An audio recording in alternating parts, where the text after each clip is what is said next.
Olá, nobres alunos, sejam muito bem-vindos para a nossa nova disciplina, Gestão Aplicada número 2. Eu sou o professor Eric Brasil, estamos aqui pelo CETEP para a turma Itapipoca 19, os melhores, turma de eletrotécnica, que nós temos a honra, o prazer e o privilégio de acompanhar, né? Vamos desenvolver aqui mais uma matéria, mais uma disciplina para dar continuidade aos nossos estudos e sabemos que o nosso curso continua sendo um curso presencial, mas por conta das contingências da pandemia, por uma questão de segurança sanitária, ainda estamos aqui nesse formato, na verdade, mas tão logo seja possível, nós estaremos aí com as práticas e com as atividades também presenciais para vocês. Para mim é uma honra retornar sempre, tá certo? Gosto muito de acompanhar os meus alunos, as minhas turmas, na verdade. Então, estamos aqui para continuar, para seguir em frente, nunca perder aquela motivação que nós tínhamos no início, certo? Nós temos aqui alguns desafios, na verdade, mas, por outro lado, as aulas nesse formato permitem que nós tenhamos uma participação ampliada de alunos que não podem estar fisicamente no polo nesse momento. Bom, nós vamos fazer aqui uma contextualização geral daquilo que nós já desenvolvemos anteriormente. Todos aqui presentes, ou pelo menos a maioria dos senhores, desenvolveram a disciplina de gestão aplicada número 1 comigo, na verdade. Agora vamos para a gestão aplicada número 2. E já sei que vocês já tiveram também vários outros professores com várias outras disciplinas, estão bem aquecidos no curso, o que tem um lado muito bom, mas que, por outro lado, exige da gente uma certa disciplina pessoal, né? No sentido de permanecer, de continuar, de manter um ritmo assertivo, um ritmo que nos permita continuar aprendendo, continuar tendo interesse pelo curso. Então, para isso, nós contamos também com os líderes de vocês e com a coordenadora Cristina, que já entrou em contato comigo hoje mesmo e tem acompanhado vocês aí no grupo do WhatsApp, certo? Alguém quer falar alguma coisa? Esse nosso retorno, nova disciplina. Alguém quer fazer algum depoimento sobre as experiências que já passou durante o curso? Já conseguiu aprender algo valioso?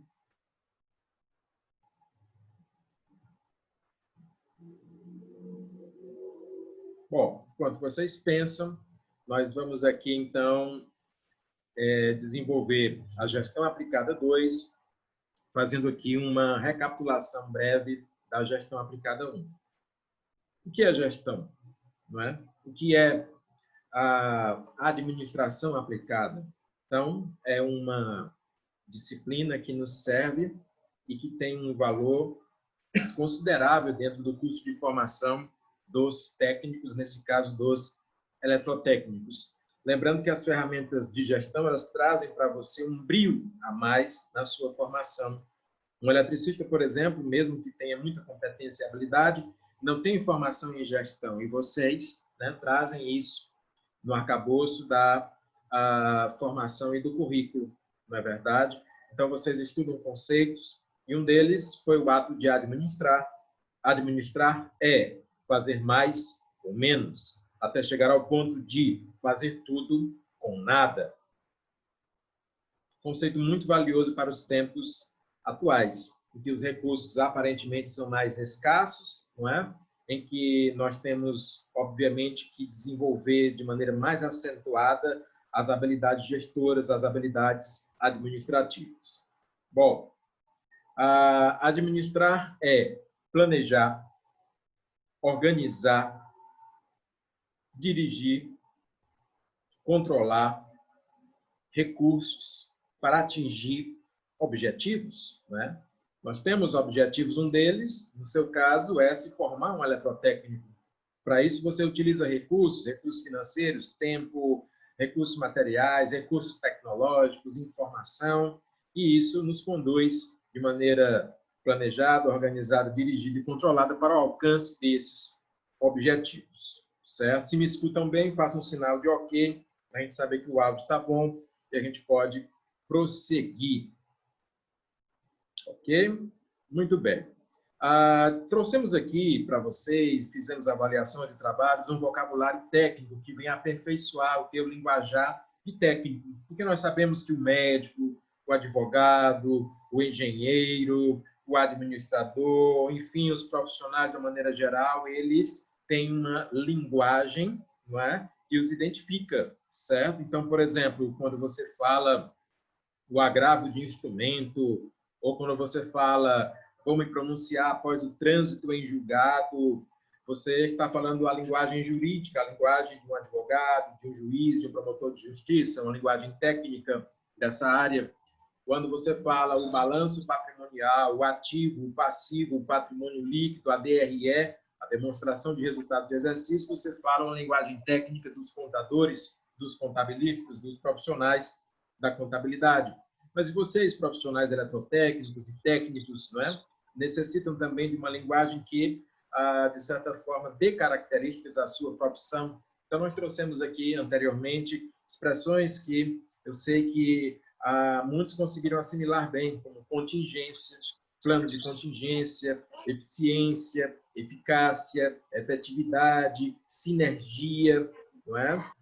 Produção, produtividade, mitigar, resiliência, dentre outros que, de certa forma, fortalecem aí a nossa formação, porque te trazem um cartão de visitas importante. A linguagem do profissional é um cartão de visitas importante, tanto numa entrevista de emprego, como na manutenção e desenvolvimento da tua carreira profissional, certo? Te dá mais credibilidade, obviamente, dá mais assertividade e qualidade ao profissional que você é. Muito bem. Então, desenvolvemos também vários conceitos que foram transmitidos durante atividades e exercícios, como o processo administrativo, entre outros, né? Falamos de liderança, falamos de qualidade, falamos daquilo que, de certa forma, interessa dentro da proposta da supervisão, enfim, né? Tivemos aí muita coisa boa. Se alguém tiver alguma dúvida, quiser fazer algum questionamento, até rever algum conceito, pode falar agora, se quiser.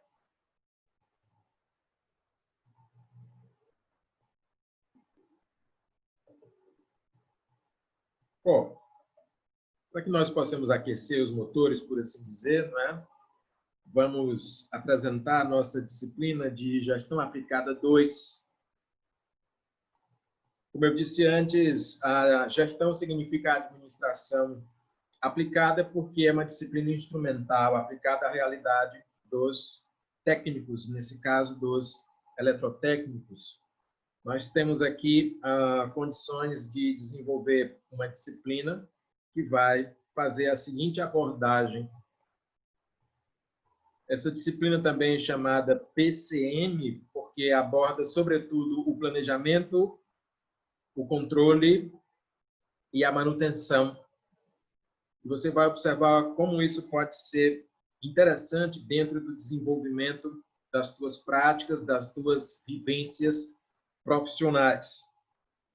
Nós aqui vamos adentrar uma contextualização que vai apresentar os tópicos pormenorizados que serão mais abordados durante a disciplina. Nós vamos tratar novamente, já tratamos na disciplina anterior, mas vamos tratar mais uma vez da Revolução Industrial e das consequências dela para o mundo tecnológico, sobretudo para a realidade de vocês, eletrotécnicos, não é?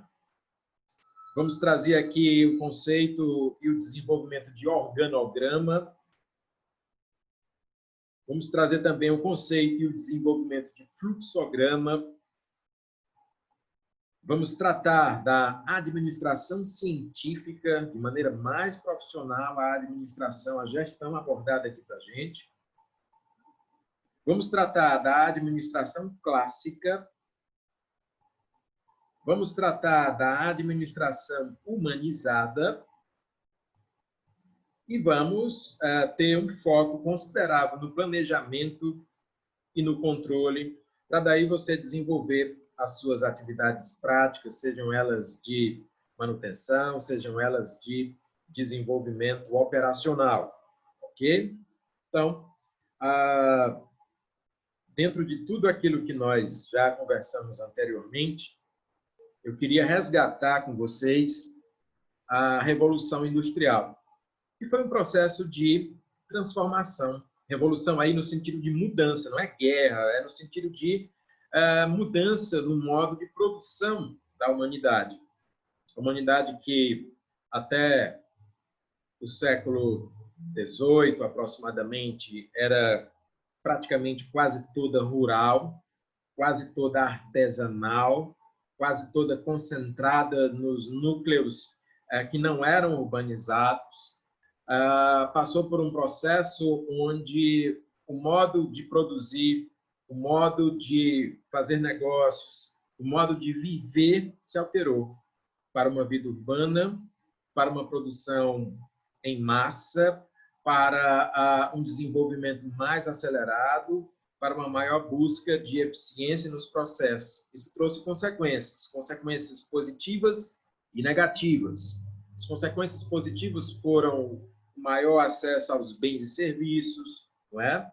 Foram também o desenvolvimento de novas tecnologias como meios de transporte modernos, o desenvolvimento da possibilidade de você concentrar mais recursos numa área urbana, por exemplo. Antigamente, tudo era muito mais afastado, tudo era muito mais difícil, porque você não conseguia concentrar recursos para poder ter um bom centro de ensino, uma boa escola, ou ter, por exemplo, um grande parque industrial que pudesse aí atender as demandas da sociedade, gerar uma concentração de empregos, de oportunidades, né?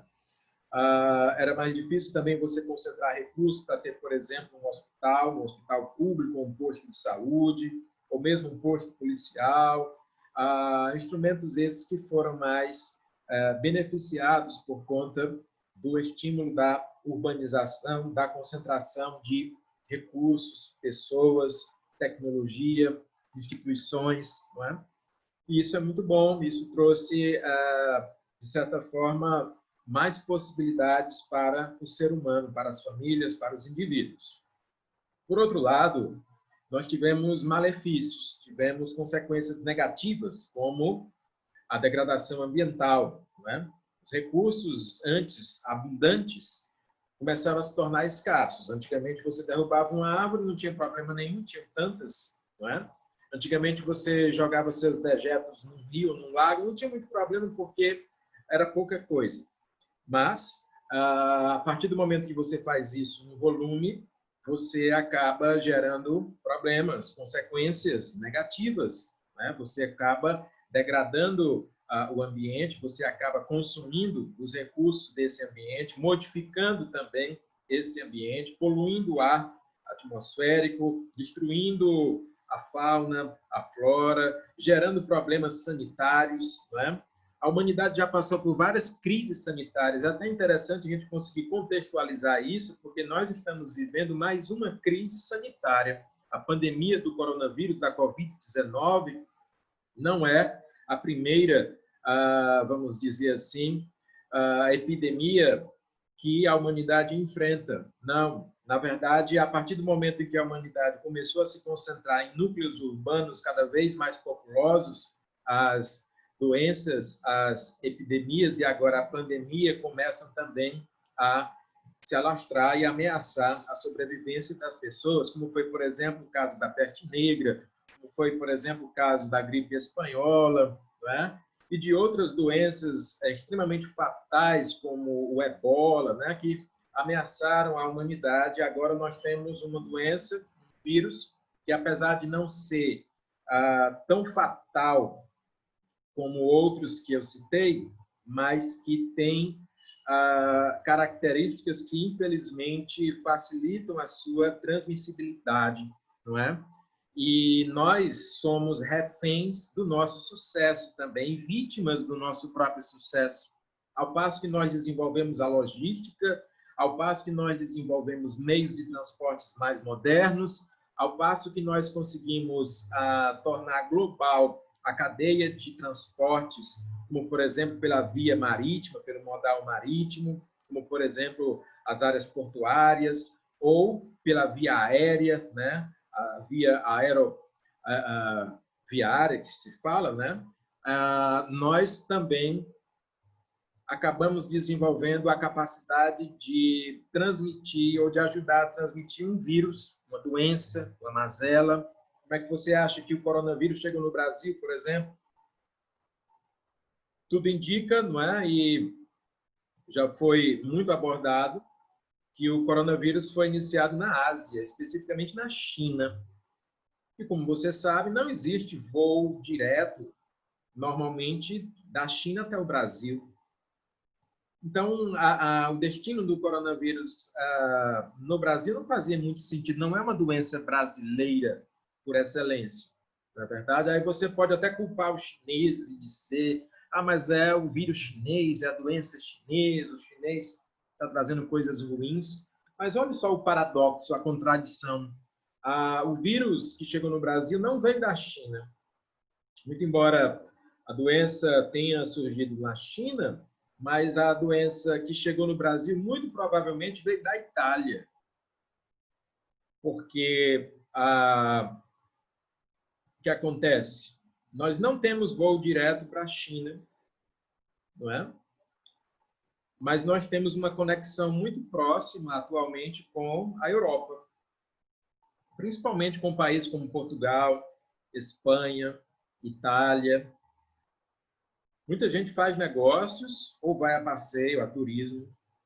Curiosamente, o coronavírus e a Covid-19 não é uma doença de rico, da perspectiva brasileira, porque as pessoas que trouxeram o vírus para o Brasil certamente foram brasileiros ou estrangeiros vindos da Europa. E se você observar, por exemplo, no Ceará, né, principalmente na região metropolitana de Fortaleza, você observa que foram os bairros nobres que primeiro foram afetados. Aldeota, Meireles, Papicu foram os primeiros a serem afetados.